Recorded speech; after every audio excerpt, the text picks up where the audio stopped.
Почитувани добровечер, вечерва во емисијата Став гостува председателот на Граѓанско-демократска унија Петар Колев. Господине Колев, добровечер.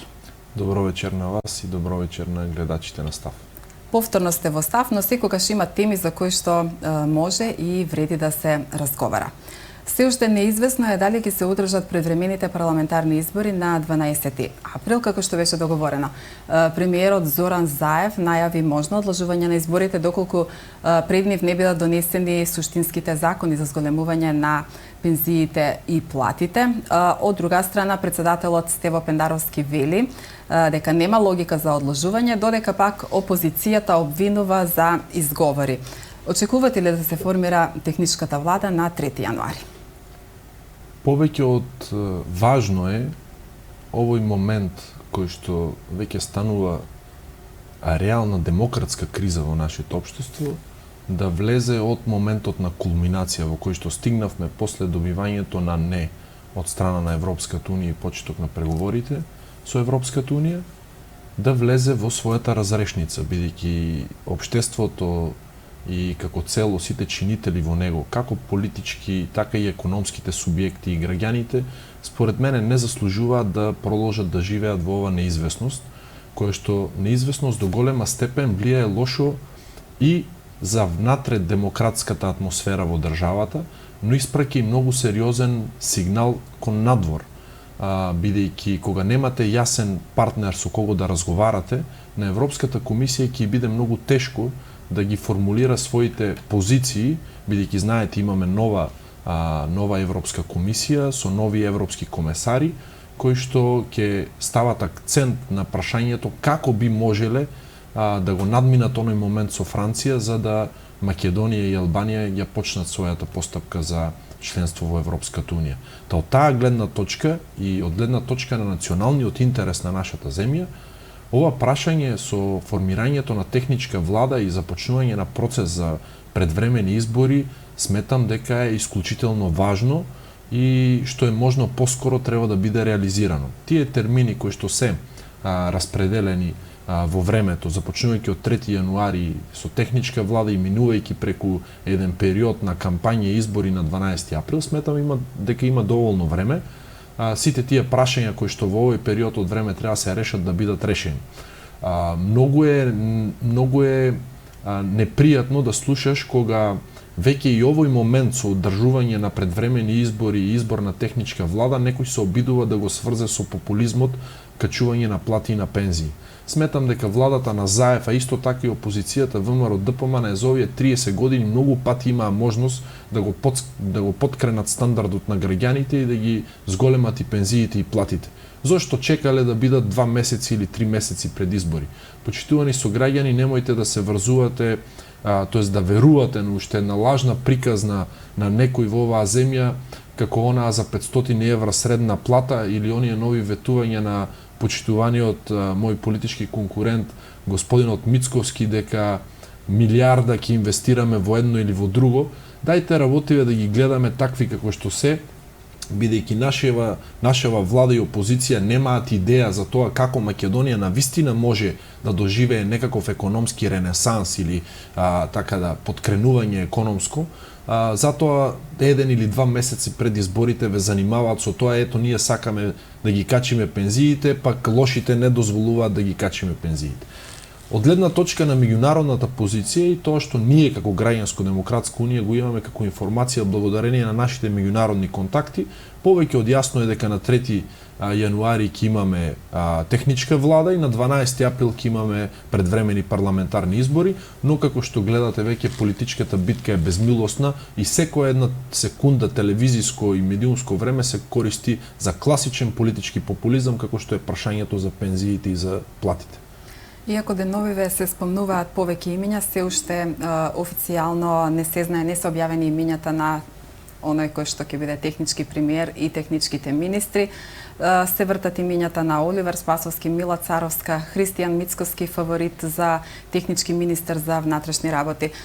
Очекувате ли вие изненадувања, можеби во последен момент, кој според вас би требало да ја врши функцијата технички премиер, на пример? Граѓанско-демократската унија и јас персонално како нејзин председател во општеството сме така интересни со нашата информираност. Од гледна точка на можностите да комуницираме и со институции надвор од Македонија, особено Европскиот парламент и Европската комисија.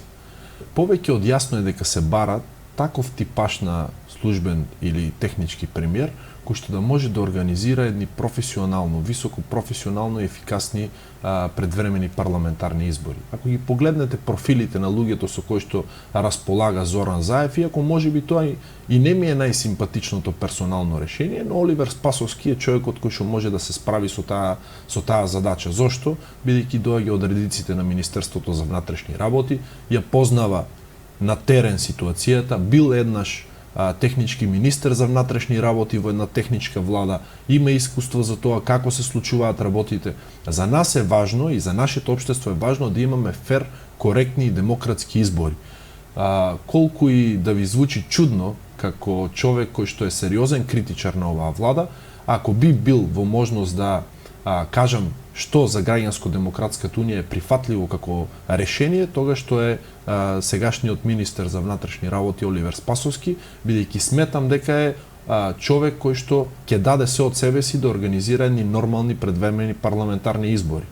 Останатите имиња кои што се вртат се популарни во владава, некои од нив се добри, други не толку добри министри, но немаат таков оперативен капацитет каков што го има вашиот сограѓанин Оливер Спасовски. Тоа не значи дека нема да продолжиме да му забележуваме за тоа дека господинот Груевски не поздравува секоја недела од Будимпешта со своите патриотски писанија после овие перипетии кои што ги имавме во државата. Тоа секако ќе му стои на товар на Оливер Спасовски, но во овој конкретен случај за нас е важно да има фер, нормални и демократски избори и се надеваме дека најдобриот кадар од владава ќе застане на чело во следниот период. Господине Колев, на Конгресот во Скопје, старо-новиот лидер на ДУИ, Али Ахмети, порача дека ДУИ е двигател на политичките процеси и ќе биде одлучувачки фактор и за новата влада и рече дека нема да коалицира со некој кој што не ги почитува рамковниот и преспанскиот договор. По седницата на Централното председателство на ДУИ пак Артан Груби изјави дека ДУИ нема да коалицира ниту со македонските, ниту со албанските партии, туку ќе оди сама на избори.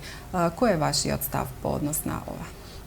Ако ми дозволите само една секунда да се вратам на претходното прашање, бидејќи го спомнавте Христијан Мицковски за евентуален министер за внатрешни работи.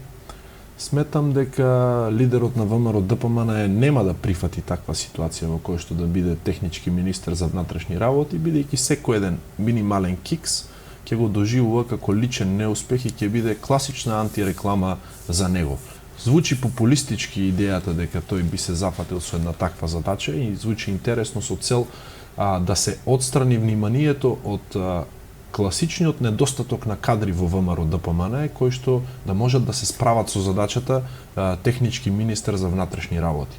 Ако колегите од ВМРО ДПМН не можат да се справат со тој предизвик, можеме да ја дадеме неколку професионални имиња кои што се надвор од политичкиве структури во Македонија, луѓе кои што имаат сериозен и меѓународен капацитет.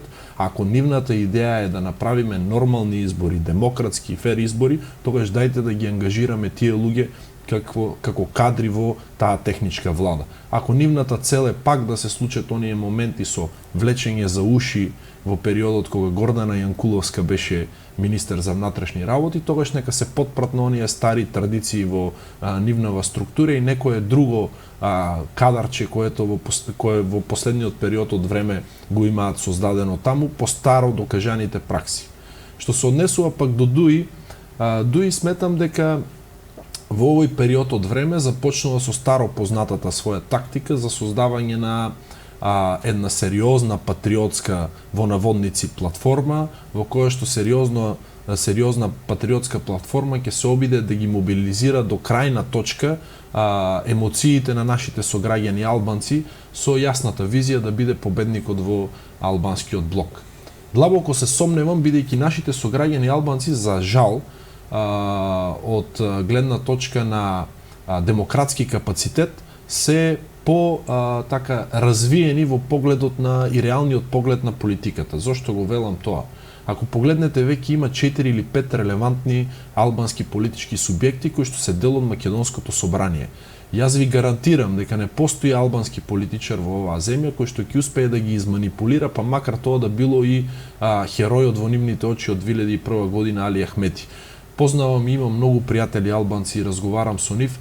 За нив на оваа етапа и тоа што предстои пред Република Македонија е важно какви услови ќе создадеме за тоа Македонија побрзо да стане членка на Европската унија. НАТО така или иначе како процес е затворен.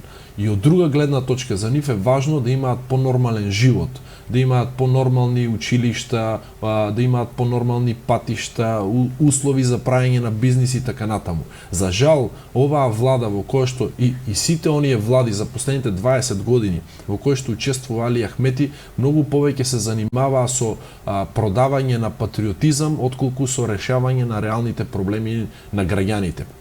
Знаете ли, патриотизмот е онаа храна која што се дава тогаш кога на човек му е празен стомакот, кога политичарите ќе се изгубат во безидејноста за тоа што да направат конкретно за подобрување на состојбата во општеството, тогаш секогаш се фаќаат за патриотизмот.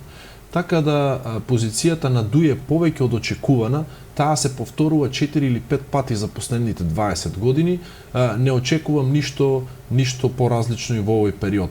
Од гледна точка на Преспанскиот договор, рамковниот договор, договорот за добрососедство со Бугарија, ајде да ги погледнеме работите реално. И да ги вклучиме и сите политички чинители, и помалите и поголемите во оваа наше размислување. Тие договори се факт. Факт кој што е беспорен. Голем дел од нив, вклучително Преспанскиот договор, е дел веќе од архивата на Обединетите нации, а додека договорот за добрососедство со Бугарија де факто е носечкиот столб за услови за преговори на Македонија со Европската унија. Да ги потсетам нашите сограѓани на идеите на нашите политички конкуренти од ВМРО ДПМН во периодот кога се промени државното знаме. Тие тогаш победија на едни избори, ветувајќи дека ќе го вратат старото македонско државно знаме. Почитувани сограѓани, бидете реални и погледнете на јарболот кое знаме ви се вее во центарот, пред институциите и ќе разберете за какви лажговци станува збор. Немојте да верувате на човек кој што пред Бојко Борисов зборува едно, пред партиските членови зборува друго, а пред јавноста зборува трето, дека е подготвен да ризикува од сопствениот комодитет за да направи нешто сериозно во пресред на Преспанскиот договор или договорот со Бугарија. Иритира моментот на политички популизам и дволичие. Во нашето општество крајно време е дојдено да се судриме со реалноста без разлика на тоа таа каква е, за да можеме да бараме решенија на тие проблеми. Од гледна точка на ДУИ, повеќе од јасно е дека тие би изгубиле голем дел од своите поддржувачи ако застанат против некој од овие договори или вклучително и патот за евроинтеграција на Македонија. Од гледна точка на социјалдемократите, сметам дека тие многу повеќе декларативно се европјани отколку во пракса европјани. Нема да навлегувам во детали што се имаат направено како политички глупости во последните 2 години, но повеќе од факти уште ми звони во ушето онаа изјава на премиерот од Собранието на Република Македонија, каде што зборуваше дека можеме да пукнеме, но ние датум за преговори сме добиле. Многу е несериозно во политиката човек една година пред време да прогнозира што ќе земе решение Франција, Германија, Италија, сериозни геополитички играчи кои што во секој еден момент се трудат да ги заштитат своите национални интереси. Прашање е што е направила македонската влада во тој период и дали таа успеала да ги зачува, да ги заштити, да ги запази нашите национални интереси. Повеќе од јасно е, бидејќи одиме на предвремени парламентарни избори, дека македонската влада кикснала. Премиерот, министерот за надворешни работи, особено министерот за надворешни работи, треба длабоко да размислат дали се уште имаат простор за тоа да се занимаваат со политика. Се покаже дека иако има огромно искуство како дипломат, нашиот министер за надворешни работи по 2 или 3 клучни прашања направи многу сериозни киксови кои што денеска имаат директно рефлектираат врз надворешната политика на Република Македонија. Од гледна точка на договорот со Бугарија за добрососедство, треба да знаеме дека од тука натаму како општество, тоа треба да ни биде јасно, дека сериозниот предизвик за нас ќе биде исполнувањето на договорот за добрососедство со Бугарија. Ако решавањето на проблемот со Грција стана по таков начин преку еден фингиран референдум во кој што се уште никој не може да ти каже кој за што бил и како гласал, и каков резултат се роди од целиот тој референдум и дали тој не беше всушност причина за да влеземе во оваа политичка криза, од друга страна договорот со Бугарија е со долгорочни обврски. Ние сега во овој момент влегуваме во процес на решавање на тие прашања. За жал, македонската страна мислам дека го потцени тој проблем со Бугарија. Сметам дека владата на премиерот Заев ги потцени прашањата кои што ќе бидат отворени пред нас и го потцени сериозноста и капацитетот на бугарската влада по овие прашања. Ние колку и да ни е непријатно, колку и да не сакаме да се судриме со некои реалности, ќе мораме да се судриме. Тука не станува збор само за историјата и минатото, а станува збор и за сегашноста. Ние ќе мораме да се обидеме да најдеме нормален, прагматичен пристап во кој што да ги решаваме проблемите, а не да ги задлабочуваме.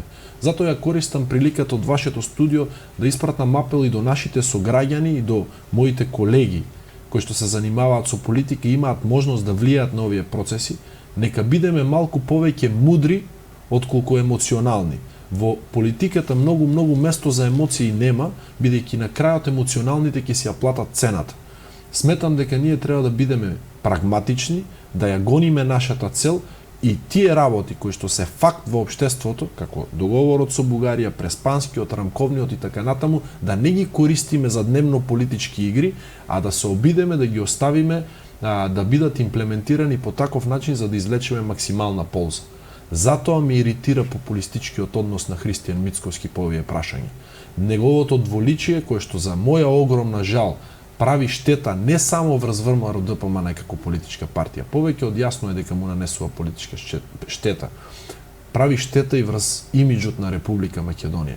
Ние во меѓународната дипломатија, во меѓународните односи би биле многу несериозни, се извинувам, ако не ги почитуваме договорите кои што се потпишани од нашата влада. И бидејќи знам дека и тој ако биде премиер, ќе ги почитува истите договори, апропо на враќањето на знамето што го имавме како предизборно ветување од тогашниот председател на ВМРО ДПМН Љупчо Ѓорѓиевски, не знам дали се сеќаваат граѓаните односно рамковниот договор и односот на Никола Груевски по тоа прашање и ред други прашања кои што беа користени за дневно политичка тема и дневно политички поени. Затоа се надевам сите заедно да ја прифатиме реалноста и да се обидеме да изградиме прагматични ставови кои што да донесат конкретен резултат. Во контекст на што го кажавте за лидерот на ВМРО ДПМН Христијан Мицковски, тој деновиве најави дека со двотретинско мнозинство во парламентот ќе го укине преспанскиот договор. Од друга страна, премиерот Зоран Заев вели дека доколку тоа се случи, ќе има последици по државата. Дали според вас ВМРО ДПМН и ДУИ го користат преспанскиот договор за политички поени кај граѓаните?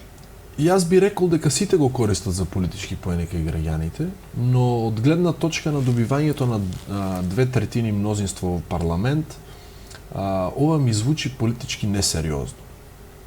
Јас очекувам од професорот Христијан Мицковски да се однесува посериозно кон своите политички очекувања и барања од гледна точка на тоа дека сепак е човек кој што се надевам дека здраво гази на земјата. ВМРО ДПМН е во историјата на оваа земја никогаш немала двотретинско мнозинство. Да бара 61 пратеник просто мнозинство во ред, некогаш во историјата имало, но не можем да сватам како ВМРО ДПМН би можело да стигне до таков резултат. Тоест, почитувани со граѓани, тој знае дека ве лажи и знае дека нема како да добие 2/3 мнозинство и од гледна точка на неговите позиции во кои што пумпа политички поени на база на ефтин популизам, обвиен во неговите политички пораки, сега се обидува да се измакне, да се извлече од таа класична политичка лажа. Затоа политичарите треба да внимаваме што зборуваме, бидејќи утре или други ден некој може и да не потсети за работите кои што сме ги кажали. Од гледна точка на ДУИ повеќе од јасно е дека Демократската унија за интеграција ќе очекува јасен сигнал од своите гласачи на следните избори каков курс да фати политички и повеќе од јасно е дека Демократската унија за интеграција очекува и сигнали од меѓународната заедница. Секој еден нормален политички субјект во оваа земја кој што има аспирации и желба да ја види Македонија како една нормална држава, членка на НАТО, на Европската унија, со нормален живот, нормален стандард на живот, нормално е дека ќе очекува сигнали од своите партнери од кои што утре очекува економска поддршка. За мене е несериозно некој да се прави на независен политичар во држава во која што секоја година земаме милиарди, ајде не милиарди, милиони евра кредити. Дали од Deutsche Bank, дали од некоја друга, од ММФ, од сериозните меѓународни институции кои што ни помагаат финансиски, и сега ќе се појави херојот Христијан Мицкоски кој што ќе каже не. Па ние во тој момент во кој што ќе тргнеме да го правиме тоа нешто, наредниот месец нема да има од каде да поделиме плати и пензии, бидејќи го испоскаа буџетот, ги искрадоа парите на граѓаните и очекуваат Deutsche Bank да им даде кредит или ММФ да им даде кредит за да можат да платат плати и пензии на администрација и на нашите пензионери. И сега ако нашите пензионери и администрација очекуваат Македонија да влезе во економска криза, во ред, тогаш нека поддржуваат таков тип на политики.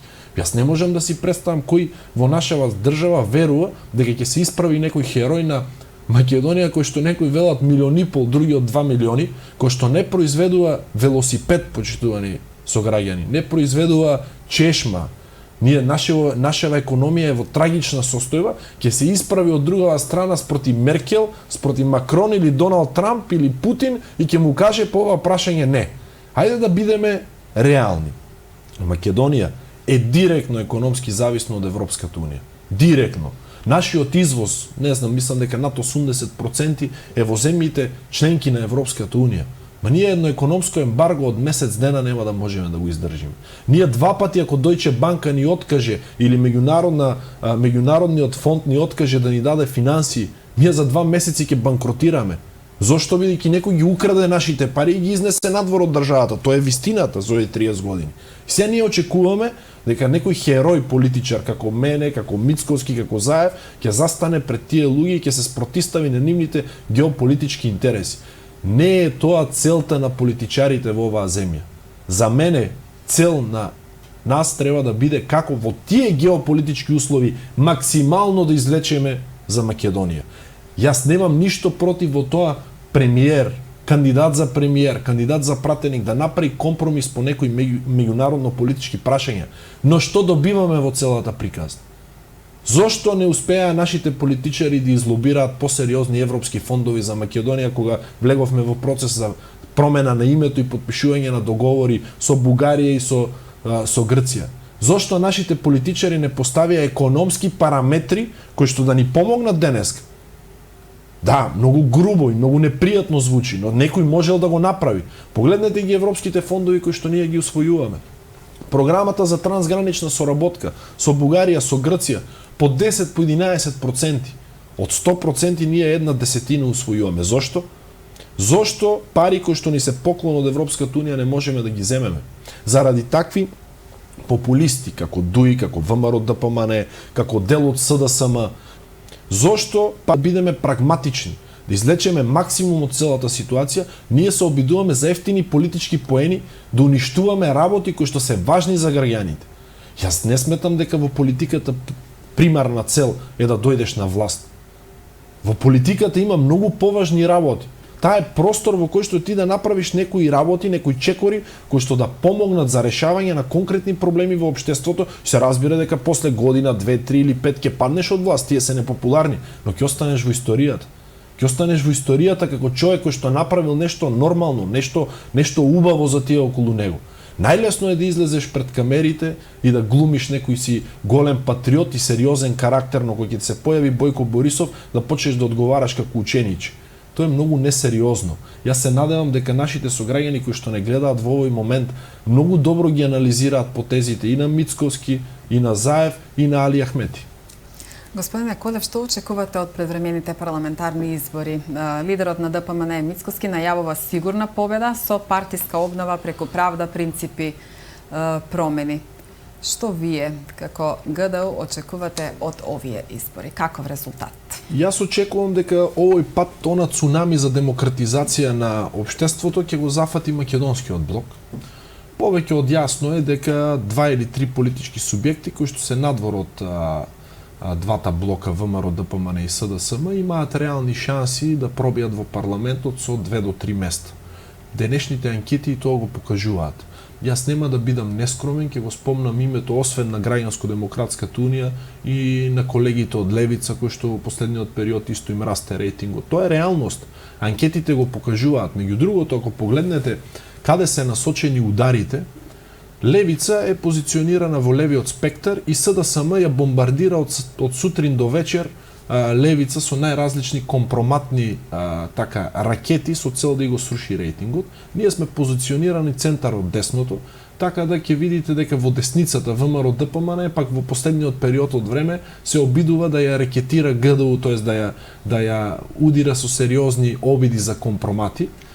Знаете ли, кога ќе се појават такви моменти, кога ќе видам дека ние пак и од СДСМ не сме поштедени по ова прашање, тоа ми дава до знаење дека можеби сум и на правилниот пат. Јас влегов во оваа работа со јасна цел да се спротиставиме на овие две партии и да се обидеме да изградиме таков однос кон политиката во кој што во фундаментот, во основата да седи реалноста и вистината. Знам дека не е пријатно сето тоа и знам дека тие стануваат политички агресивни кога некој ќе се обиде да се спротистави, но ние си ја знаеме патеката по која што сме тргнали и ќе си ја платиме цената. Односно победата на едни или на други на овие избори, на крајот изборите се всушност еден надпревар. Хајде, почитувани сограѓани, малку повеќе да се занимаваме со тоа што правиме после нова година со, пример, образовниот систем од државата. Ајде да ги слушнам нашите политички конкуренти да излезат и да ни објаснат какви визии имаат за образованието во Македонија. Зошто образованието? Тоа е фундаментот на државата. Тоа е иднината, нашата иднина, на идните генерации кои што ќе ја водат оваа држава. Да сте слушнале дебата за образование во Македонија? Нема таква, нели? Да сте слушнале во Македонија дебата за здравство? Не, нема и таква дебата за здравство. Ако на нас, нацијата, граѓаните, не ни се образовани и не се здрави, чуму сме ние политичарите тогаш? Зошто воопшто сме се фатиле со оваа работа? Заради тендерите? Заради патните трошоци? Хајде да се фатиме со бизнис, да правиме бизнис, да печалиме, да плаќаме даноци. И Христијан Мицкоски доаѓа од приватниот сектор, и јас, и Зоран Заев, ќе бидеме покорисни за општеството. Зошто влеговме ние во оваа работа? За тие работи? За лична корист? Хајде да се занимаваме со нешто прагматично и нормално. Хајде да отвориме тема за размислување за како ни изгледаат општините. Не знам колку проценти, но многу сериозен процент, мислам дека над 50 или 60% од општините во оваа земја имаат проблем со канализациониот систем. Во кој век живееме ние? Дали сме ние во 19 век или во 21 век? И ние очекуваме дека ќе бидеме една држава која што ќе парира по мислите на Гоце Делчев за културен надпревар помеѓу народите. Луѓе кои што немаат канализационен систем, немаат образование, здравство во кое што се користи само за крадење на пари. Како ние размислуваме што ќе бидеме ние после 10-15 години? Како ја гледаме нашата држава после 20-25 години? Зошто не зборуваме за стратегии, за начин по кој што ние ќе се развиваме?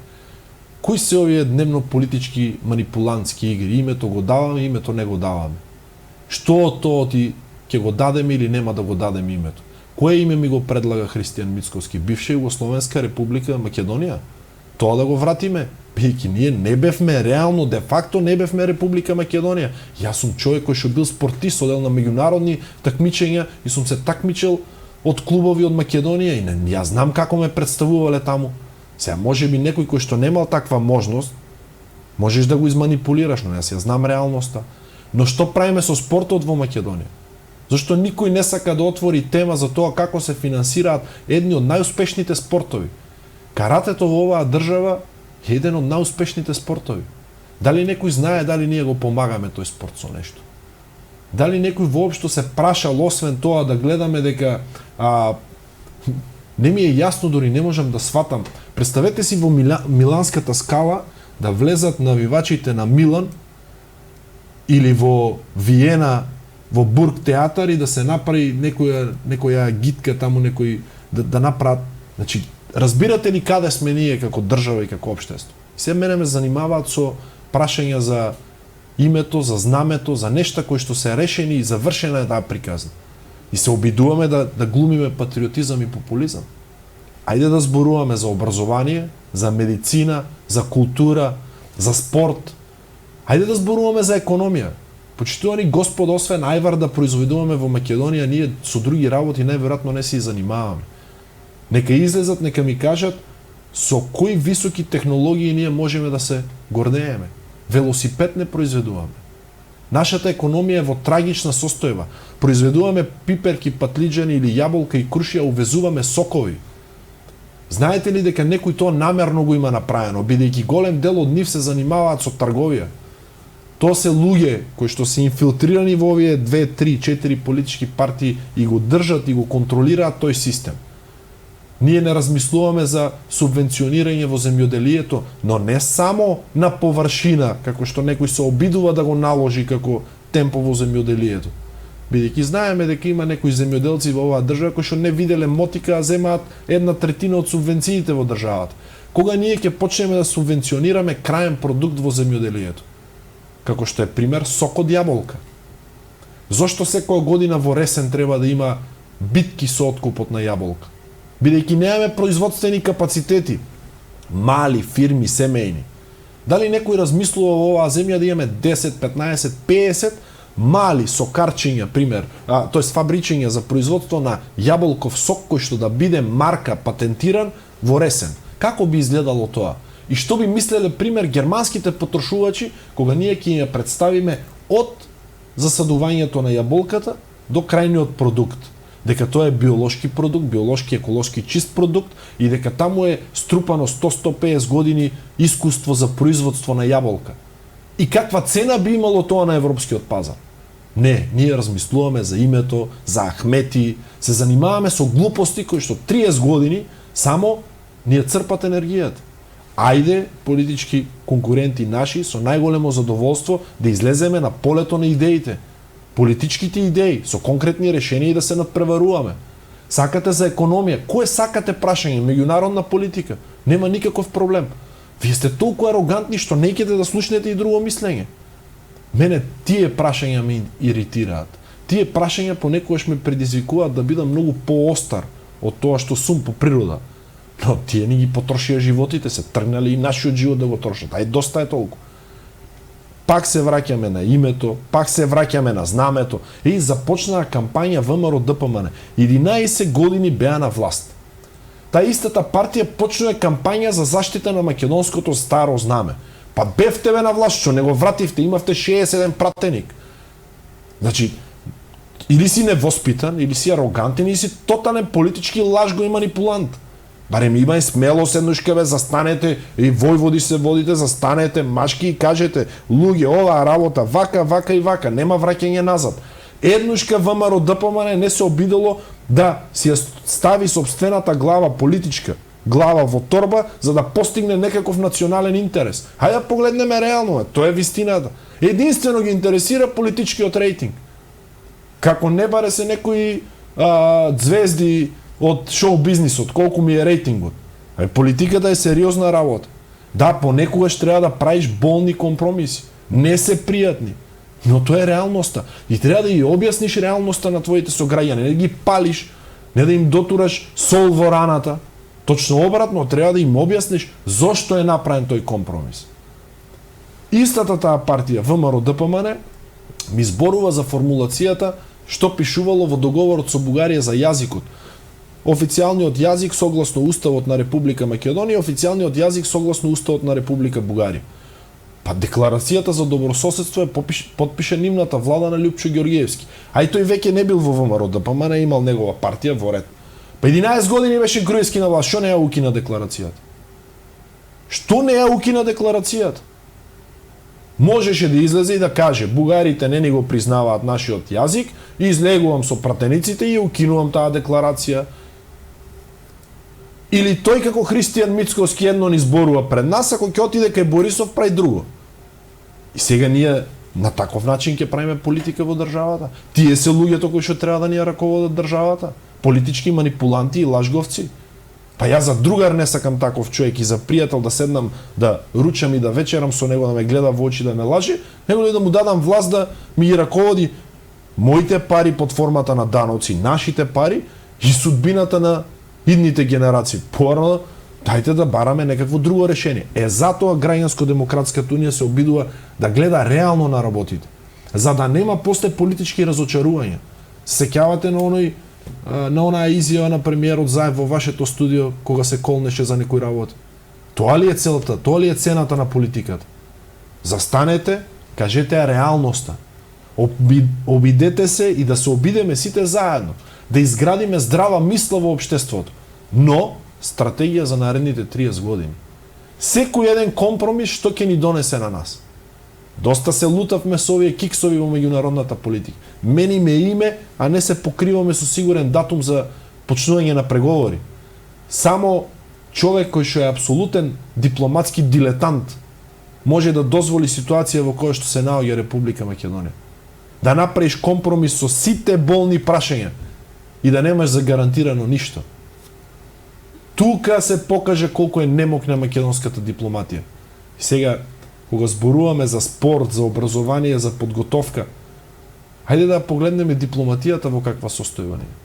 Таму имаме само политички кадри назначени за амбасадори, дуи се фалеа пред, не знам, месец дена 12 амбасади зеле од 18. Дали е тоа нормално? Каде е нашата школа за дипломатија? 30 години сме независна држава. Кога ние ќе изградиме дипломатска школа? Кога ќе имаме дипломати од кариера, кој што започнал од најниско ниво во Министерство за надворешни работи и стигнал до амбасадор или стигнал до министер? Кога ќе го направиме? Никола Димитров имаше белези на таков човек, но изгледа тимот што е околу него е во катастрофална состојба. Затоа и во дипломатијата направивме неверојатни киксови. Така да, по тие прашања и по тоа кој ќе победи на следните парламентарни избори, би сакал да ги насочам граѓаните да размислуваат во следната насока. Почитувани сограѓани, ВМРО, ДПМН, СДСМ и ДУИ се обидуваат да ви лансираат една идеја дека тие што не сте задоволни од овој политички систем треба да си седите дома. Тоа е најлесниот начин да им ја обезбедите службено победата на овие три партии. Ќе ви кажам зошто. Ако вие не излезете на избори, нивните партиски машинери ќе се излезат и ќе ги изгласаат. Ако на вистина не гласањето, како на референдум, така и на избори е решение, зошто ВМРО, СДСМ и ДУИ не агитираат во нивните партиски машини да си седат дома на избори, а ги мотивираат со списоци да ги изваат луѓето на гласање? Ако вие, оние кои што сте незадоволни од овој систем, оние кои што реално не сакате повеќе ВМРО, ДПМН и СДСМ да бидат на власт, не се мобилизирате и не се обедините околу тоа да втерате во парламент, повеќе од јасно е дека ниту ГДУ, ниту кој да било од другите партии помали, можеме да победиме на овие избори. Јас сум реален човек. Но вие можете да ни дадете шанса за овие работи кои што ги зборуваме тука, да ја играме улогата на коректив натре во собрание. Ние да бидеме она копие кое што ќе им ги пласира директно во очи реалноста и вистината на овие две политички структури. Погледнете ги дебатите во парламент. Дали тие луѓе живеат во Македонија, воопшто не ми е јасно. Тие се занимаваат таму со некакви глупости кои што немаат никаква врска со реалност. Глумат патриоти, после 30 години независна држава ние се докажуваме кој бил за Македонија, кој не бил за Македонија. Таму никој не сака да се судри со реалност.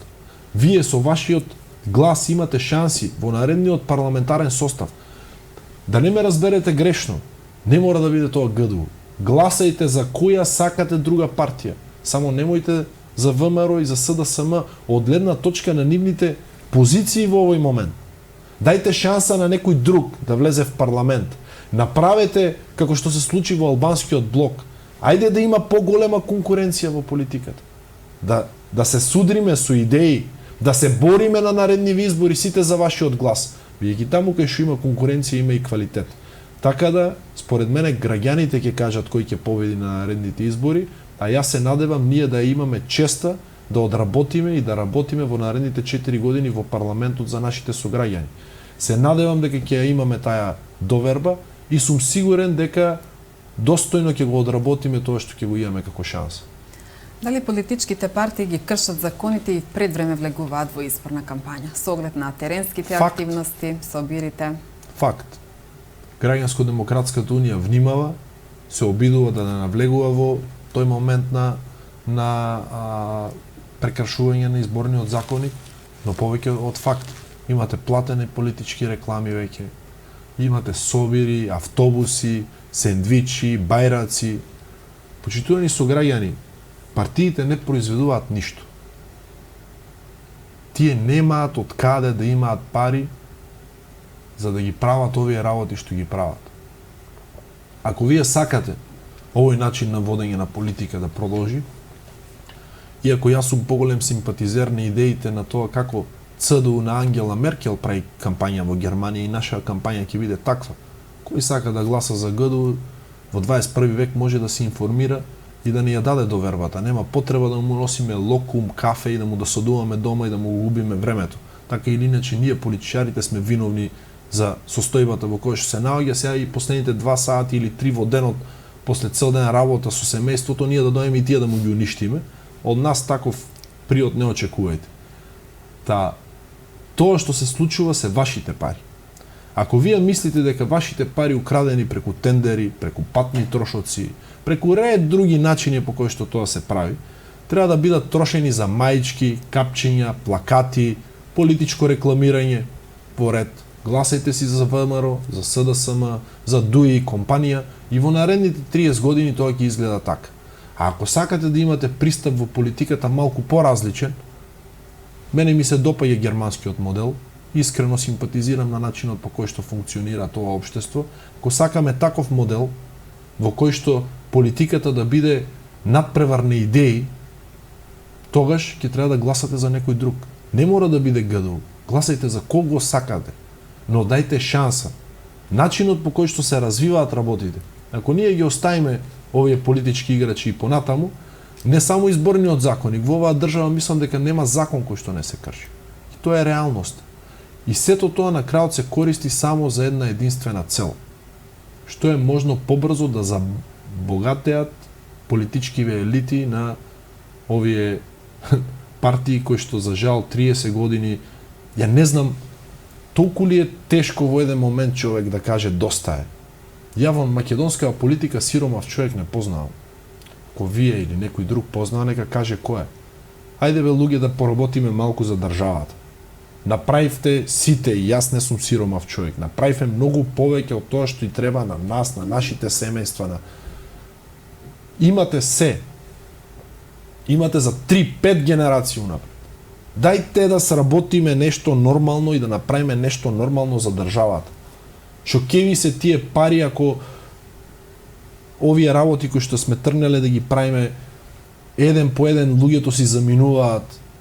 Како може човек да биде среќен во општество во кој што сите се несреќни, мислам. Како тој момент не можам да го сватам. И никој да не сака да се спротистави на тоа. Никој да не сака. И на крајот истите ќе ни се јавуваат со патриотски писанија. Кој од Будимпешта, господата од ДБК од Грција, некој друг од некој друго место. Ќе правевме бројчаник за вртените пари во буџетот. Ја мислам дека нема потреба. Треба да правиме бројчаник за избеганите од правосудството. Тоа е реалноста. Десетици луѓе избегаа од правдата во оваа држава. И сега ние, место да се занимаваме со тоа, ние се занимаваме со името, со знамето, со преспанскиот. Го отвараме прашањето за рамковниот договор. И 2001-2021, 20 години јубилеј. Ние се расправаме за Гоце Делчев од пред 100 кусур години. Ние никако да влеземе у 21 век. Ние се сме заглавени некаде.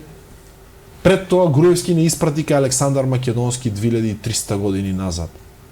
Луѓе, животот е денес, во овој момент, во овие ненормални услови, и ние мораме тука да се концентрираме. Колку и понекогаш да не ни се допаѓа целата ситуација. Емоциите се за дома со семејството. Во политиката треба реално да се одработи. Има работи кои што треба да бидат завршени. Така да, почитувани сограѓани, вие сте тие кои што ќе кажете кој ќе победи на следните избори. Господине Колев, најавена е јавна дебата за промена на изборниот модел. Една изборна единица бараат и сакаат помалите политички партии, која што идеја ја подржа и СДСМ. ВМРО, ДПМН и ДУИ со илјадници амандмани го блокираат менувањето на изборниот законник. Еве еден ваш став. Прво, од самото создавање Граѓанско-демократската унија смета дека овој изборен модел е корумпиран и неквалитетен и не е демократски. Ние се стремиме да бидеме членка на Европската унија, тогаш ајде да ги земеме правилата како европјаните ги избираат своите институции и како Европскиот парламент ги избира своите пратеници. Секоја една членка, држава членка на Европската унија е една изборна единица во која што имате отворени листи.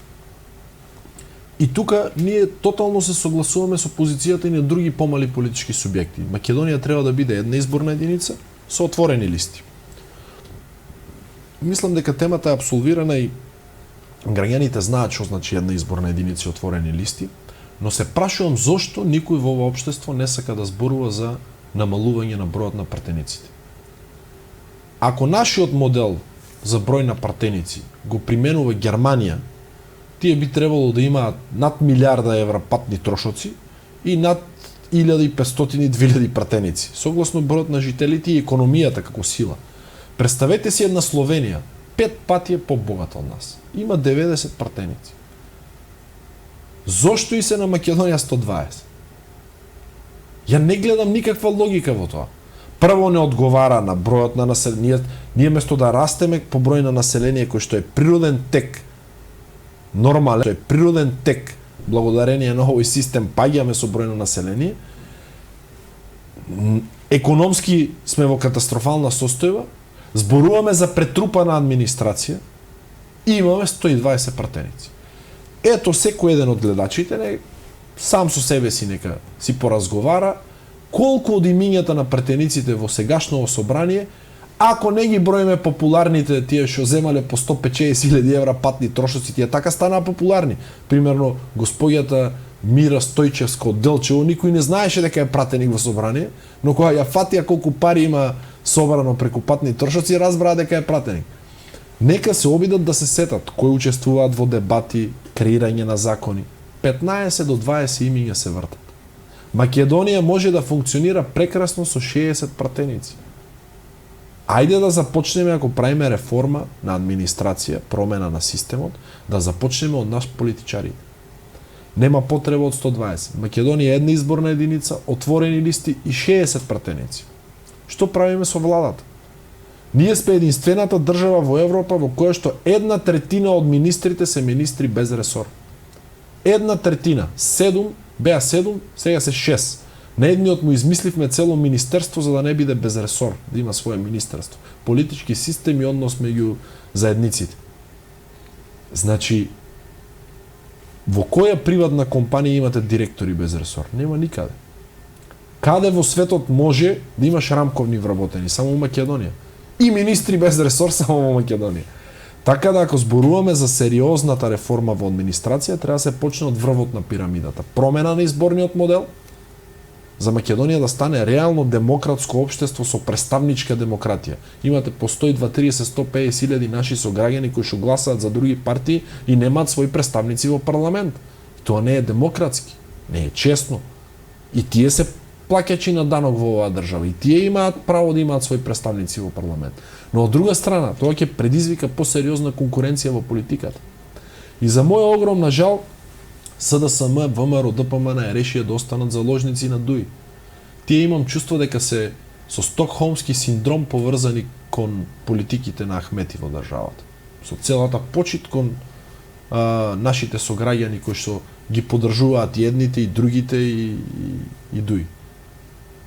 Значи, од создавање на, тоест нов модел, правење политички нов модел со една изборна единица, ќе имате уште 3, 4, 5 партии внатре в парламент. И тогаш веќе правењето на коалиции ќе биде малку по интересно. тогаш веќе ќе мораш да направиш платформа со приоритети, да убедиш 4, 5, 6 партнери да влезат во коалиција. Сега е многу лесно со Али Ахмети да се договориш. Прашање на директорски места и малку тендери. И тоа е реалност. И СДСМ ме убедува дека не може да се справи со промената на изборниот модел, кој е класичен пример на политички популизам. Таа е истата партија што обезбеди 81 пратеник за промена на името.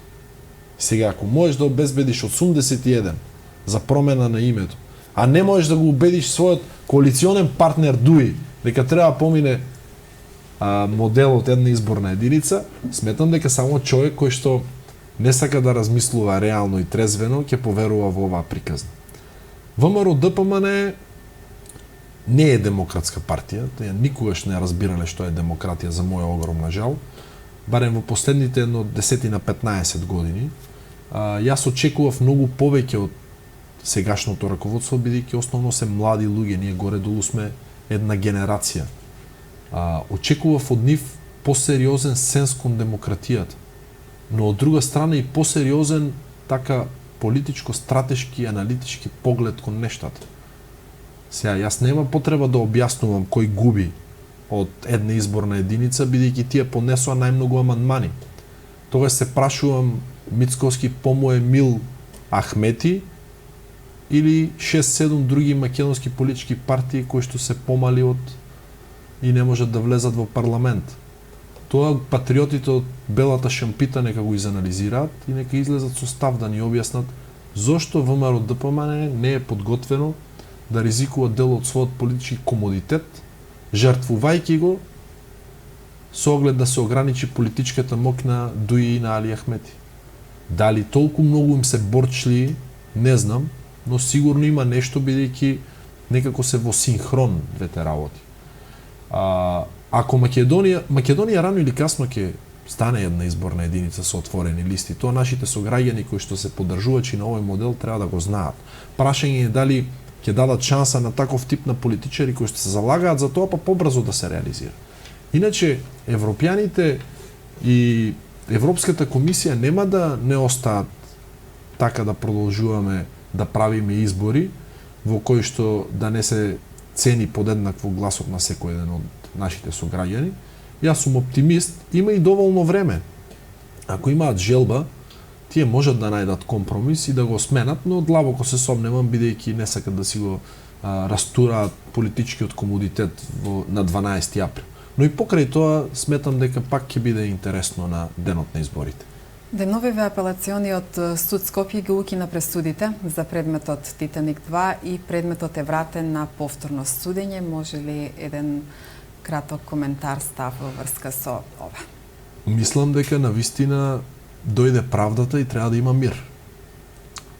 Како што гледате, Мендук Тачи веднаш реагираше и ги покани албанците директно да си гласаат за СДСМ, за да се постигне тој мир благодарение на правдата кој што стигна во земјата. Се разбира дека иронично го зборувам се тоа. Последниот бастион на СДСМ, ВМРО, ДПМН и ДУИ, тоа е правосудниот систем, обвинителството, тие ќе си го чуваат со заби и со ногти. Нивните кадри во правосудството, кои што тие ги назначува овие години, во оваа предизборна кампања ќе имаат клучна улога. И тие веќе започнаа предизборната кампања. И видите колку тоа е дженталменски. Колку и ВМРО ДПМН мене да ме убеди и да се обидува да ме убедува дека господинот Сашо Мијалков нема никакви допирни точки со нив. Не би зборувал за конкретика, само ќе ги потсетам дека се уште се наоѓа нивното седиште во една зграда која што е изградена благодарение на неговиот гениален ум за правење на пари. Ако тие навистина сакаа да завршат со тоа минато и со тие контакти, можеби требаше да завршат и со своето партиско седиште. Но се уште удобно се расположени во оние барок стилови, фотели и така натаму. Од друга страна пак Мендук Тачи, гледате како правосудниот систем еден гест кон едните, па после правиме гест кон другите. И што е интересно, ние очекуваме предвремени парламентарни избори кои што би требало да бидат демократски, да бидат честни, а двајцата господа се ослободени по обвиненија кои што се сврзани со изборите. Сега ние треба да веруваме во приказната дека на 12 април граѓаните кои што не се задоволни треба да си седат дома, а партиските машинерии да си излезат, да си изгласаат така како што треба, а ДИК да преброи по стариот модел на Мет Дуктачи и Сашо Мијалков. И сега ние сите треба да се правиме луди во општеството. Ние од Граѓанско-демократската унија треба да се правиме дека не го гледаме ова. Да глумиме, не разбирам што очекуваат од нас. Не разбирам што очекуваат од нашите сограѓани. Класичен пример на рушење на правосудниот систем во државата се пресудите на Мијалков и на Тачи. И не знам зошто во општеството уште никој не сака да се спротив. Каде е сега ВМРО ДПМН да зборува за правната држава? Кој ги назначи тие судии таму? Зошто поимено не ги извадиме и да видиме по чии предлог се тие судии таму? Дали парламентот кој гласал за нивно назначување? Каква им е кариерата? Од каде тргнале? Да не се случи дека дечињата и се членови и активисти на ВМРО ДПМН и на СДСМ? Или роднините? Или директори бивши, сегашни од тие структури? Тука е целиот проблем во Македонија. Ние, бегајки од реалноста наречена апсолутен криминален општествено-политички систем, значи тоа е диагнозата. Не сме ние заробена држава. Ние сме криминално општествено-политички систем. И по времето на Груевски бевме така, и сега сме така, и ако вака останат работиве, така и ќе бидеме. Ако погледнеш како функционира столбот на државноста, еден од столбовите, правосудниот систем, ќе сватиш дека таму непотизмот е реална појава. Мислам, тоа е цвеќе кое што вегетира во секој еден македонски дом. Ќе сватиш дека за луѓе во држава чии што татковци се суди, најнормалната природна кариерна патека е да станат јавни обвинители или судии. Само во Македонија познавањето на правото се пренесува по генетски пат. Насекаде во светот се учи во Кембридж, во Оксфорд, во Берлински универзитет, Софиски, се подготвуваш да бидеш добар правник. Во Македонија не. Михајло и неговата невеста Филимена, мислам дека и беше името, бивши челници и функционери во ВМРО ДПМН стигнале до гениално решение на правосудниот систем да се предава капацитетот по генетски пат. Ако погледнете каква е финансиската состојба на судиите, тука не зборувам за сите. Зборувам за луѓе кои што одлучуваат во системот. 30% од луѓето кои што одлучуваат во системот. Ако погледнете тие луѓе каква имотна состојба имаат, кај во светот е нормално со 1200-300 евра примерно плата да возиш джип од 100.000 евра. Не вие, се разбира, вие како судија, не, вашиот син. Вие тој гениален ум на 23 години, направил 500.000 евра во животот, па си купил 2 стана и джип од 100.000 евра. Тоа е тоа лицемерие. И никој не сака да зборува за тоа. Ако погледнете начинот по кој што функционира тој систем од гледна точка на судскиот совет, сакам да знаат нашите почитувани сограѓани дека тој систем си има систем за контрола, се вика судски совет. Таму има едни бели глави, кои што 50 години се на грбот на оваа држава, земале плати како суди, јавни обвинители, со текот на времето и стигнале до судскиот совет, врховни, вакви, такви суди, и сега тие се шапката на системот, сите се со бели глави, човек очекува таму, нели, мудри луѓе, луѓе кои што имаат капацитет да се справат со предизвиците. Може ли некој да ми каже тој судски совет колку суди има разрешено во Македонија? Бидејќи нема како сите судије да работеле по закон, кои имаме вакви делитантни појави во општеството. Колку од тие суди, нели, тој судски совет колку суди разрешил, колку дисциплински постапки има? Може ли некој да ми каже еден судија, јавен обвинител или политичар од првиот ешелон во Македонија, од првиот зборувам? Че не зборувам некој директор на некој трето општинско таму, не знам кое предпријатие, или на Ново село градоначалникот на Струмичко Ново село да заврши во затвор, зборувам за министер, премиер, што завршил во затвор или нема такви, нели? тогаш ние се чудиме зошто општеството не изгледа вака. Се чудиме како Мендук Тачи и господинот Мијалков добиваат таков тип на пресуди. Повеќе од јасно е дека помеѓу ВМРО, ДПМН и СДСМ, како што го каже и господинот Камчев во некои од своите разговори кои што истекоја, треба да седнат и да се договорат, иначе ќе има крв до колена. Јас крв до колена не гледам. Застаруваат делата, Мијалков е слободен. Реално само реално нема никој осуден се уште. Ако не го броиме тоа за премиерот Груевски за Мерцедесот, нема крв до колена, тоа автоматски секој еден човек кој што мисли реално и разумно ќе свати дека има политички дил. Разни реакции по првото годишно враќање на председателот Стево Пендаровски. За власта, тој е надпартиски председател. За опозицијата, Пендаровски се уште не излегол од партискиот дрес. За албанските партии, иако вела дека е рано да се оценува нели работата на председателот Стево Пендаровски, сепак сметаат дека говорот е коректен. Според вас? Мислам дека Пендаровски се обиде да биде максимално коректен во својот говор. Тоа е реалноста. Се разбира дека ја искористи ситуацијата како председател и највисоката институција, парламентот во оваа земја, да налее малку политичко гориво во моторот на Социјалдемократскиот сојуз. Тоа не му прави чест.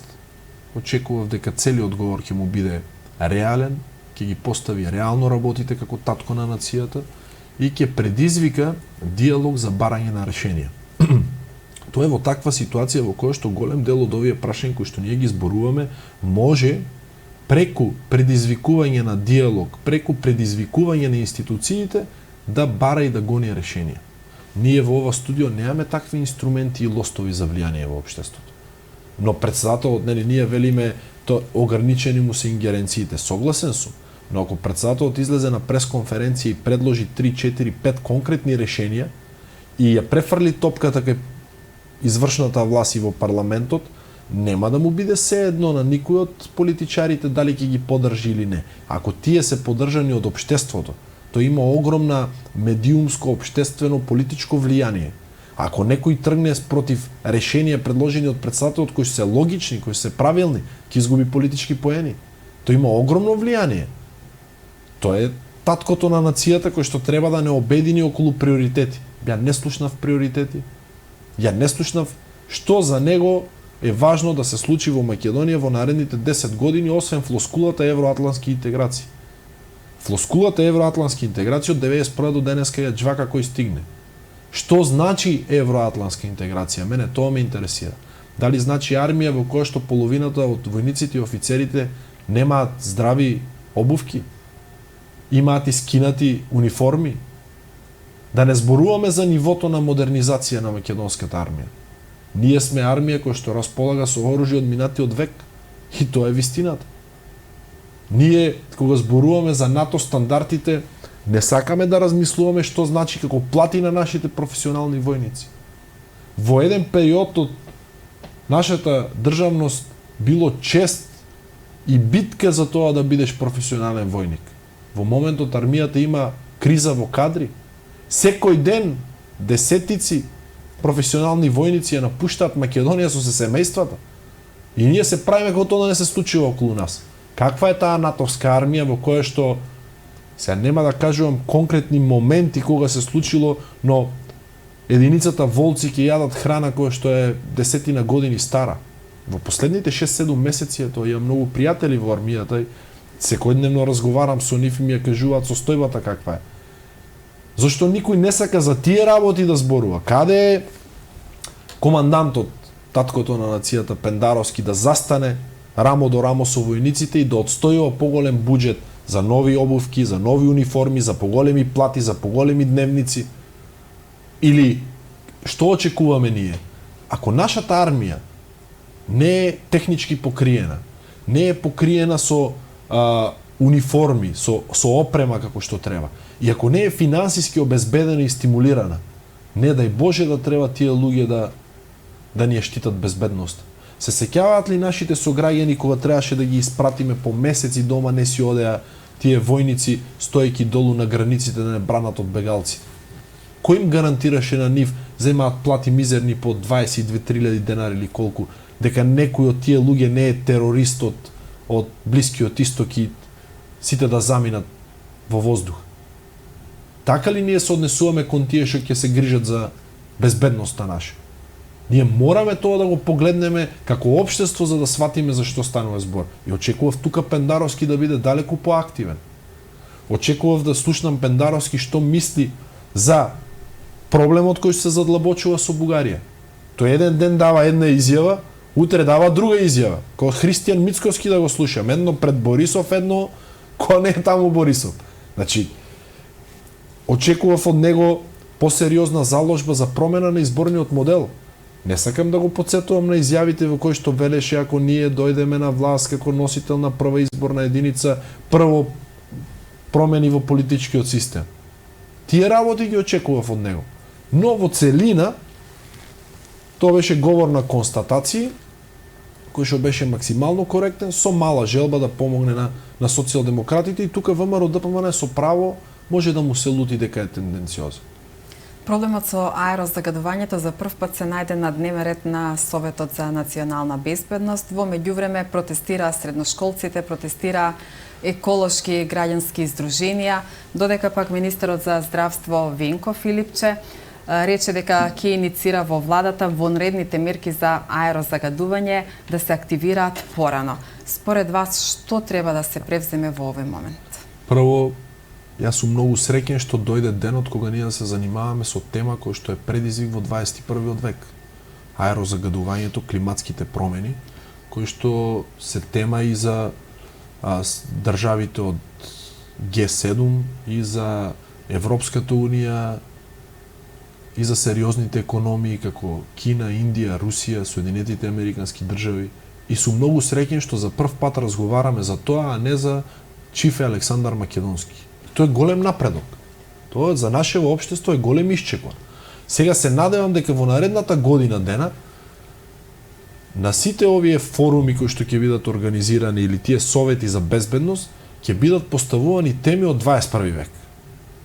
Прво треба да ги изанализираме темите, па лека полека да почнеме да бараме решение. Се односно аерозагадувањето, јас сум многу изненаден од констатациите на ВМРО ДПМН како не баре тие никогаш во животот не биле на власт, а забораваме дека едно 15 на години ја раководат државата. Оние ветувања од 1 милиарда евра кои што ќе бидат инвестирани, да и кажам на граѓаните дека 3,9 со многу мака 3,89 милиарди евра ни е буџетот на државата, па тие сами нека си направат калкулација од кај ќе земат плати и пензии ако 1 милиарда Мицкоски дае за аерозагадување. Јас многу не разбирам од математика колку него, тоа е математички прецизен, но малку повеќе од економија најверојатно, 1/4, тоест 1/3 од буџетот ако даде за аерозагадување, ти гарантирам банкрот на државата. Автоматски тоа значи дека класички лажго. И сега, ако сето тоа го префрлиме на полето на Советот за безбедност и господинот Венко Филипче, би го помолил господинот Филипче малку повеќе да се занимава со клиничкиот центар во Штип, кој што се заглавени, да го прашам каков инсулин имаме во државата, што се случува со инсулинот, да не заборава да ја посети клиничката болница во Штип, таму тој објект кој што сега се користи, да си земе шлем, бидејќи може да му падне некоја плочка и да му ја скрши главата. Во Куманово слушнав дека има некакви инвестиции во тој сектор, но определени региони во државата се заборавени од Бога во поглед на медицината. Да го потсетам дека тоа не е мое мислење. Европската комисија во секторот за здравство има констатација дека околу 70% од набавката на лекови, материјали, инвестиции се со сомнителни договори и се по сомнителен начин избрани луѓе во кои што ќе ги реализираат, тоест компаниите кои што ќе ги реализираат. Да не искористам по-груб збор, но Европската комисија мисли дека најкорумпираното министерство во Македонија е Министерството за здравство. Тоа не се мои зборови, нека си направи анализа господинот Филипче по неговите контакти со меѓународната заедница, нека провери каков е нивниот однос. А односно аерозагадувањето, нема како да не подсетам дека го чекаме плинот кој што треба да пристигне од 91 година наваму. Продолжуваме да веруваме во приказната за тоа дека со субвенции за климатизери ќе го решиме овој проблем. Продолжуваме да мислиме дека ако го погледнете возниот парк, дека со овие високи царини за увоз на возила, со овие високи давачки, нашите многу богати сограѓани ќе си дозволат нови возила да си купат, нели? Тоа е исто лицемерно. За какво аерозагадување и мерки и политики зборуваме кога има 2-3 елементарни работи да ги направи човек, барем да помогне малку во тој процес. Тргнете царината за увоз на возила. Дајте шанса на сограѓаните наши си купат за помалку пари помодерни возила. Ставете некаква бариера, еко, 3, 4, 5, колку мислат специјалистите, ја не сум специјалист во екологијата, но барем малку разбирам од некои прагматични и практични работи. Едно е да возите кола 95-та, а друго е да возите 2005-та, нели? Што може да направи државата? Не може да ви купи понова кола, а може да ви и намали трошоците за увоз на автомобили. Да ви ја тргне царината за увозот, да ви ја намале регистрацијата, да ви стимулира по друг начин. Значи, ние реално ништо не правиме конкретно, само филозофираме на тема аерозагадување. Така да, добро е тоа што започнала таква дискусија, но се надевам во следниот период од време на поконкретни решенија. Ако го зборуваме за најголемата реално опозициона партија ВМРО-ДПМН, од нив очекувам помалку популизам и шарени бајки. Се изнаслушавме за овие 30 на години доволно, нека си ги поправат, најверојатно имаат сгрешено во нулите со тоа милиардата. Тие уште од 98 со господинот, бидејќи голем дел од сегашното ВМРО-ДПМН дојде од демократска алтернатива, тие не беа во структурите на ВМРО-ДПМН, старите ВМРО-вци не се таму. Тие уште од тогаш со Тупурковски имаат проблем со милиардите, со цифрите како целина, така да дека бидат повнимателни, да немојте да ги плашите граѓаните, ќе си помислат дека сме богати колку Германија ако вие толку инвестирате во заштита на животната средина. Господине Колев, Граѓанско-демократска унија е 2 години на политичката сцена. Зошто граѓаните да ја дадат поддршката токму на вашата партија? Па да, неполни 2 години. Се надевам дека нашите сограѓани го препознаваат нашиот искрен однос и реален однос кон политиката и кон проблемите. И се надевам дека после 30 на години, 29 години, ќе се обидат да побарат политичари чие силно оружје е вистината, а не манипулацијата, така политичкиот популизам, нереалните ветувања. Ако нашите сограѓани сметаат дека треба да продолжиме да живееме во оваа илузија која што ја слушаме од устите на нашите политички конкуренти, со милиардите инвестиции во животна средина, со платите од по 500.000 евра и не знам колку, во ред, тоа е демократијата, ќе си ги изберат пак нив и ќе продолжат да си ги слушаат овие шарени бајки до крајот на својот живот. Но ако сакаат да видат, да ја констатираме реалноста и вистината, да се судриме со неа и да тргнеме еден по еден проблемите да ги решаваме, тогаш нивниот избор би требало да биде Граѓанско-демократската унија. Јас сум човек кој што верува во сентенцијата дека вистината е најсилното оружје. Не е пријатна за слушање и јас понекогаш се нервирам искрено од реалноста и од вистината, но само таа може да ни помогне да изградиме ефикасно, нормално општество, кое што да биде поставено на прагматични и реални основи. Шарените бајки, популистичките ветувања за името, знамето, оној патриотизам гол кој што се продава како храна на еден празен човечки стомак, не е нашата реторика. Граѓанско-демократската унија, почитувани сограѓани, не очекувате да ви продава шарени бајки и приказни. Знам дека некои од моите ставови ве иритираат, но тоа е реалност. И мене ми иритира истото. Вистината и реалноста во општеството ми иритира и затоа сум се фатил со оваа работа. Но за нас не е важно на секоја цена ние да бидеме на власт. За нас е важно да го убедиме општеството во работите кои што ги зборуваме дека се правилни и да ги реализираме. Никогаш во животот да не бидам ниту пратеник, ниту министер, ниту ништо. Дајте да направиме една нормална држава, Македонија да изградиме како едно нормално и модерно општество, во кој што секој еден млад и не толку млад човек со своите способности, капацитети, занает, образование ќе може да живее нормално. Ако ние направиме такво општество, тогаш јас воопшто не би се занимавал со политика. Има далеку поважни работи во животот со кои што човек да се занимава, освен тоа да оди да се расправа со општествените проблеми. Голем дел од луѓето што се занимаваме со политика, личното време го ризикуваме, немаме време за семејството, немаме време за куп работи, немаме време да правиме бизнис и така натаму. Но ако изградиме една нормална држава, ако граѓаните посакаат да имаме таква нормална држава и ни ја дадат шансата, овие работи да ги отстојуваме во парламент, јас сум сигурен, убеден сум, дека Граѓанско-демократската унија ќе си ја заврши својата работа.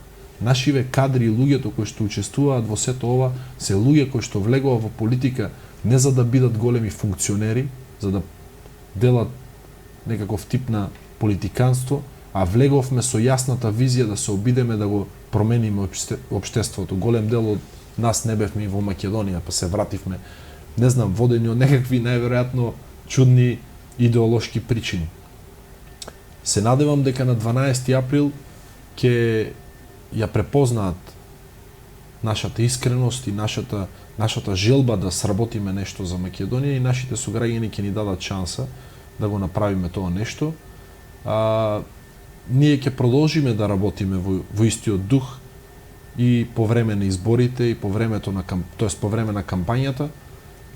Се надевам дека оној резултат кој што го постигнавме во Охрид од 6% од гласачите ќе успееме да го направиме и национален резултат. Тоа ни дава една прекрасна стартна позиција.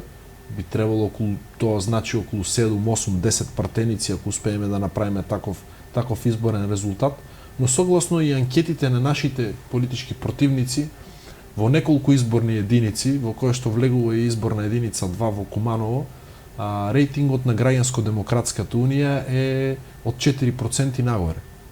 Ако ние во изборна единица 2 имаме 4%, тоа значи дека носителот на листата ќе биде пратеник, тоа е математички докажано. Во изборна единица 3 стоиме подобро, околу 6,5%, во изборна единица 5 имаме 6%, во четворката имаме 5%, но оваа етапа Скопје најтешко ни оди,